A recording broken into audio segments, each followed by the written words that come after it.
Olá, que bom que você veio. Aqui sou o pastor Júlio, da Church do Alto. E esse é o nosso canal oficial do YouTube, onde você pode acompanhar tudo que tem acontecido aqui na nossa casa.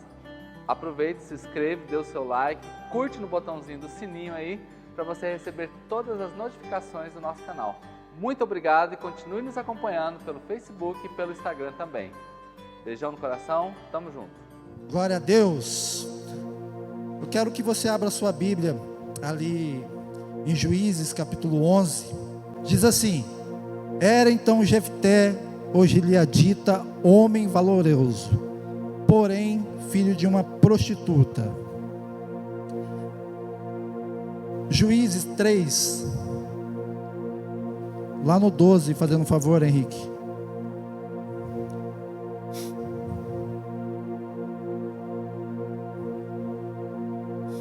Porém os filhos de Israel tornaram a fazer o que era mal aos olhos do Senhor. Então o Senhor fortaleceu a Eglon, rei dos Moabitas, contra Israel, porquanto fizeram o que era mal aos olhos do Senhor.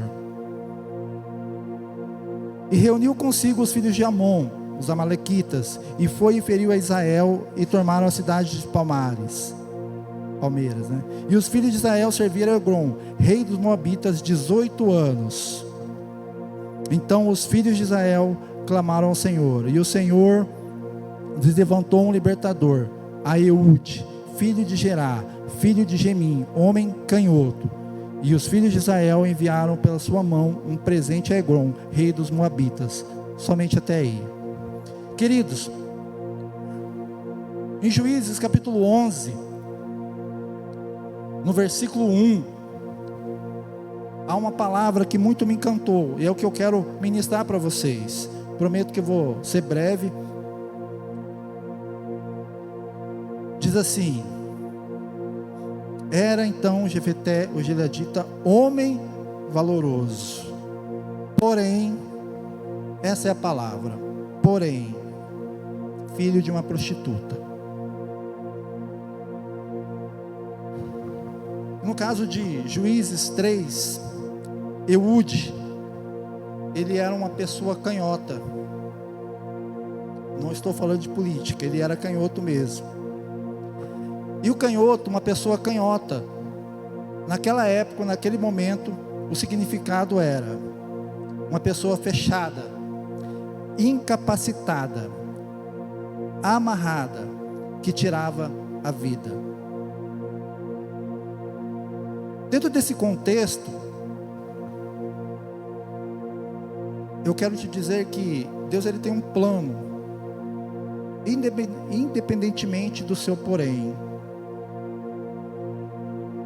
E muitas vezes, queridos, a gente sai com uma visão diferenciada. A gente acha porque nós somos cristãos, porque nós vamos à casa de Deus, porque você nasceu num lar católico, evangélico, budista, você é rico, você é pobre, você tem bons estudos, você acha que você não vai passar por dificuldades, você acha que você não vai enfrentar adversidades. E eu quero te dizer que é uma mentira. Esse porém aqui, porém era uma prostituta, ele era um valoroso, um homem valente, ele era um guerreiro. E talvez você seja assim. Você é uma pessoa que trabalha, você é uma pessoa que estuda, você é uma pessoa que tem uma boa família. Porém, esse porém que é o nosso problema, é a nossa dificuldade. Eu estudei numa escola particular, e geralmente quem estuda na escola particular, as pessoas pensam que as pessoas é porque tem uma condição de vida boa, e o pessoal de lá era educado.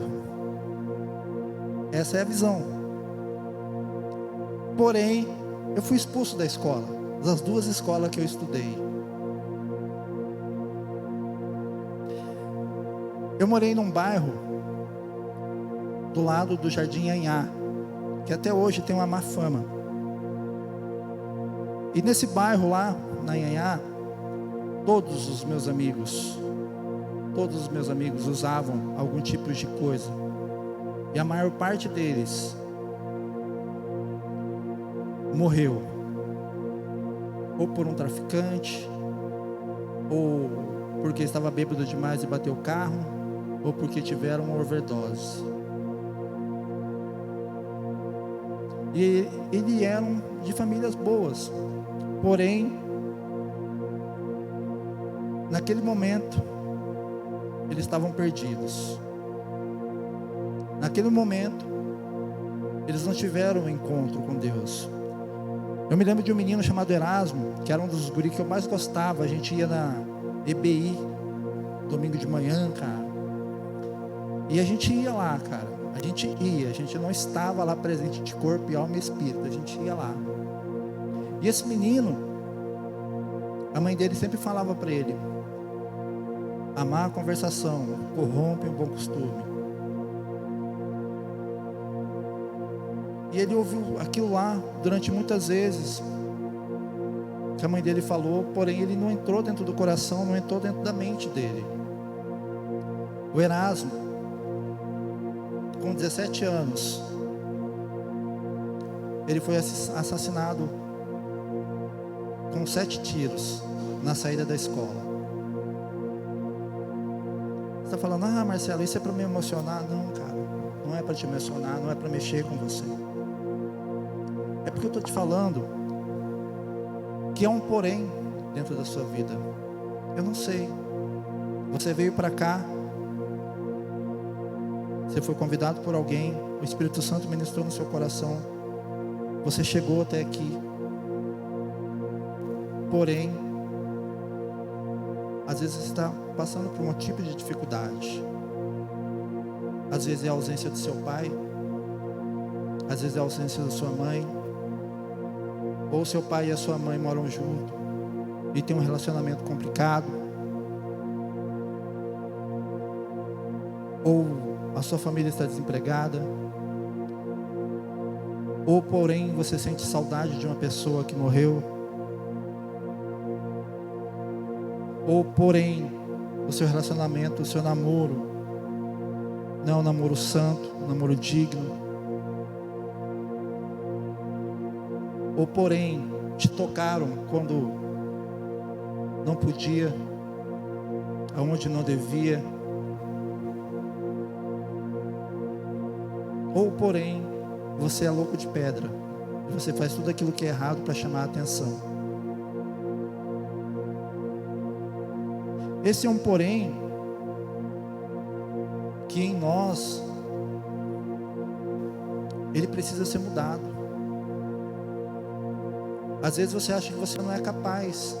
Eude, ele era canhoto, ele era incapacitado, ele era fraco, ele tinha seus traumas.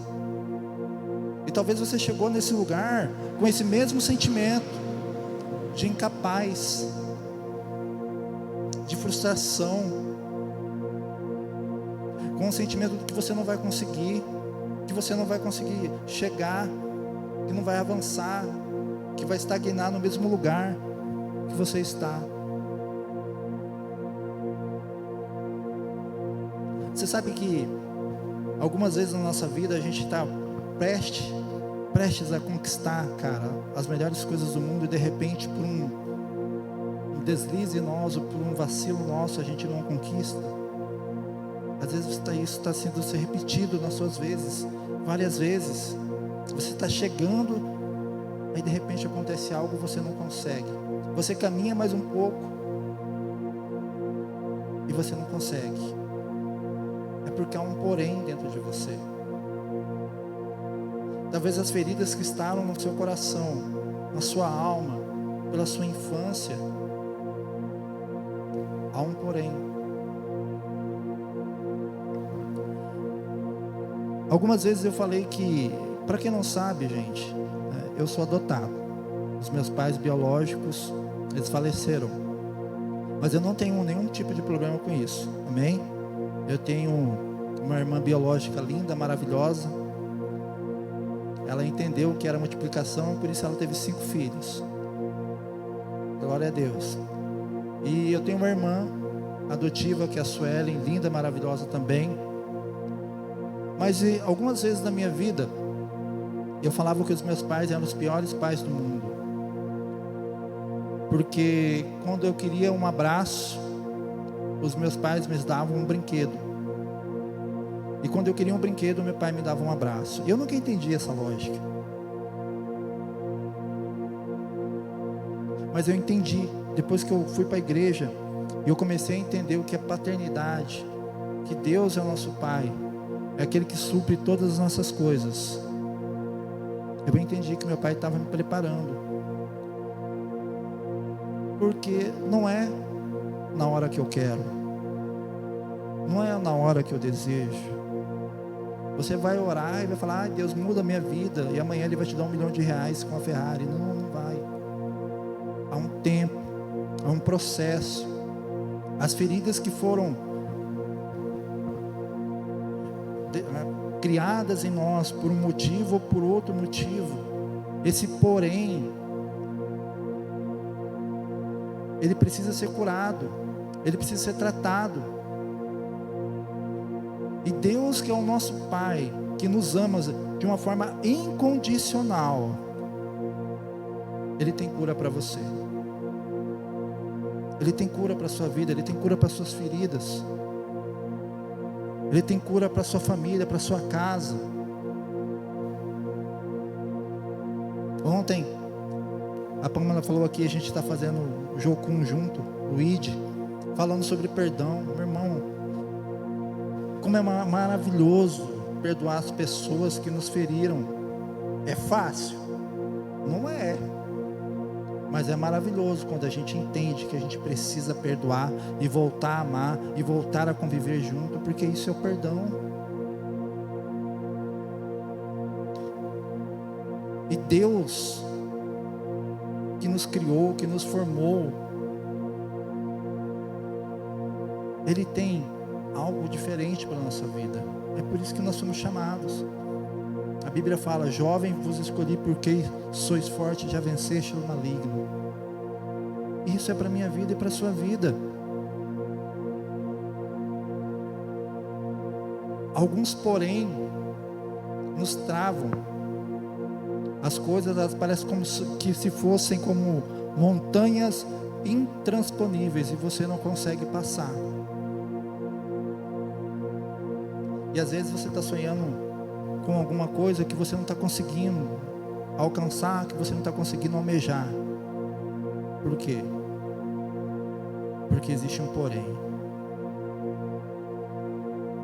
Mas você não é um incapacitado. Você não é um perdedor, você não é um fracassado, você não é um zero à esquerda, você não é qualquer um. Você é filho de Deus.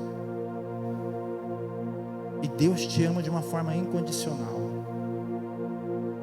independentemente do seu porém. Se eu fizer uma pergunta aqui, quem já pensou em se matar aqui, mano? Às vezes você vai falar: eu já fiz. Muitas vezes eu falo: Deus, eu não quero mais viver nesse trem não. Por um porém, por uma frustração que eu estava passando. Sentimento de morte, de não querer viver, de achar que as pessoas que estão ao meu redor são melhores do que eu, têm mais condição do que eu, têm uma roupa mais bonita do que a minha. Esse porém, ele pode ser limpo e liberto, ele pode ser curado através de uma palavra. Qual palavra? A palavra de Cristo. Não a minha, não do louvor. Ninguém, queridos, pode fazer algo para você a não ser Deus, que é o seu Pai. O Espírito Santo, Ele é aquele que intercede por nós com gemidos inexprimíveis. E a partir do momento que você começa a entender que Deus pode fazer as coisas na sua vida, esses poréns, essas coisas loucas que ficam embaraçadas na nossa mente, você começa a ser livre delas. Livres. Nós estamos numa geração onde nós queremos que as coisas aconteçam rapidamente na nossa vida. Mas tudo que é rápido é passageiro. Mas Deus é eterno. Deus é eterno, meu irmão. E o problema de Deus é te levar para o céu. O problema de Deus é Ele te abençoar aqui na terra. Ele quer fazer isso. Mas isso depende de você. Eu queria ler mais um texto com você. Abram Isaías, por favor. Isaías 55, 4. Diz assim: 55, 4. Buscai ao Senhor enquanto se pode ser encontrado. Invocai enquanto Ele está próximo. No 8 diz: porque os meus pensamentos não são os vossos pensamentos, nem são os vossos caminhos, meus caminhos, diz o Senhor. No 11 diz: assim será a minha palavra que sai da minha boca, ela não retornará para mim vazia, porém ela fará acontecer aquilo que eu desejo, e ela prosperará na coisa para a qual te enviei. O que você precisa fazer é invocar o Senhor, é clamar pelo Senhor, é você colocar os seus poréns, os seus traumas, os seus medos, as suas angústias diante do Senhor. É você se libertar das coisas que te prendem, das coisas que te amarram. A pior coisa da nossa vida é a gente andar frustrado. Quando a gente anda frustrado, as coisas não acontecem. Quando a gente está frustrado, parece que tudo se torna gigante na nossa frente. Mas quando você é livre, as coisas elas acontecem da forma ao qual Deus planejou para a sua vida. Deus planejou para a sua casa. Eu não sei qual é o seu porém. Eu não sei o que aconteceu, eu não sei. Ah, Marcelo, você não tem bola de cristal? Não, cara, eu não sou adivinho, eu sou cristão. Mas eu sei que Deus conhece o seu coração. Deus conhece os seus medos, Deus conhece os seus traumas, Deus conhece todas as coisas. E às vezes você veio para cá, achando que, cara, eu fui para cá, vou lá na igreja, mas para minha vida não tem solução. Para minha vida não tem mais jeito. O meu coração já está magoado demais. Havia um homem na Bíblia chamado Davi. E Davi, ele era um rei. E esse rei Davi, ele podia ter algumas mulheres. E um dia Davi estava passeando pelo seu jardim. De repente ele viu uma mulher. Olha o nome da mulher, Betseba. O nome desse deveria ser, né? Mas era uma mulher ao qual Davi, ele desejou ela. E ele chega a um dos seus e fala: quem é aquela mulher? Traz-me ela. E Davi, queridos, ele flertou com essa mulher, teve um caso com essa mulher engravidou. Primeiro erro. Segundo erro, o marido dessa mulher estava na guerra. E quando chegou, Davi tentou mentir para ele, ludibriá-lo, enganá-lo. E Urias, ali, ele ficou firme. Falou: não, Senhor, olha, eu não posso descansar enquanto há uma guerra. Então Davi escreve uma carta, coloca Urias na frente da infantaria, e Urias morre. Davi adulterou, Davi matou um homem. E sabe o que a Bíblia diz? Que ele foi um homem segundo o coração de Deus. Se teve jeito para Davi, tem jeito para você. Tem jeito para sua casa, tem jeito para sua família. O nosso Pai, Ele está disponível. O nosso Pai, Ele está disponível para mim e para você. Basta apenas a gente clamar. Clama a mim, clama a mim, clama a mim. E talvez você chegou aqui e essa semana você não falou com Cristo, você não teve a oportunidade de falar com Ele. Mas hoje é o dia para que o Senhor possa entrar na sua vida. Hoje é o dia para que o Senhor possa trazer cura para você. Amém? Eu queria chamar a equipe do louvor.